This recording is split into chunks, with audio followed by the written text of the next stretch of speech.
तर good morning guys. तर आज सकाळी सकाळी आईने आम्हाला दिले गरम गरम ढोकळे बनवून आणि दीदीने पण छान चना फोडणी दिली होते, कारण आम्ही चाललो होतो चिखलदऱ्याला आणि आम्ही तिघंच चाललो होतो, कारण सगळ्यांना विचारलं कोणीच फ्री नव्हतं. मग मी टिफिन पॅक केला आणि आम्ही झालो रेडी आणि आम्ही घातली ती साडी. तर कसे दिसत आहे आम्ही दोघी पण कमेंट बॉक्समध्ये नक्की सांगा. मग आम्ही थोडं थांबलो मधात, मग आम्ही नाश्ता वगैरे केला आणि भाई काय छान ढोकळे झाले होते, मज्जाच येऊन गेली.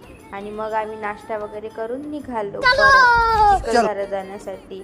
तर आम्ही थोडं जवळच होतो आता चिखलदऱ्याचा आणि आम्हाला घाट पण लागला होता मग. आणि काय खतरनाक रस्ते होते भाई, खूप मजा येत होती रस्त्याने आणि भीती पण वाटत होती. आणि काय सुंदर नजारे होते, खूप छान वाटत होतं. आणि मान्सूनमध्ये तर अशा ठिकाणी यायलाच पाहिजे एकदा तरी, पण कंटिन्यू पाऊस सुरू झाल्यावर, कारण आम्ही गेल्यावर आमचा पोपट झाला. कारण पहिल्या पॉईंटवर काहीच बघण्यालायक होतं नाही, काहीच पाऊस होता नाही.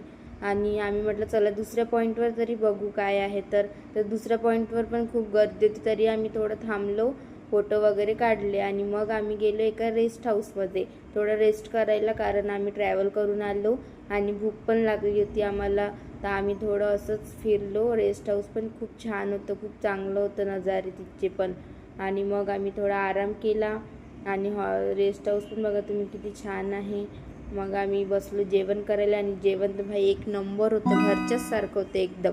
मग आम्ही चेंज करून घेतलं, कारण साडीने अनकम्फर्टेबल वाटत होतं थोडं. मग आम्ही निघालो, अजून पण खूप सारे पॉईंट बघायचे होते. आणि मग आम्ही एका पॉईंटवर गेलो, तिथे पण खूप गर्दी होती. आणि म्हणजे आता बघण्यालायक काही होतच नाही असं चिखलदऱ्याला, कारण पाऊस पडायचाच होता अजून. मग आम्ही एक पॉईंटला गेलो, शिवसागर म्हणून आहे तिथे. आम्हाला चांगलं वाटलं, शांत होतं, कोणी नव्हतं तिथे, म्हणजे जास्त काही लोक नव्हते.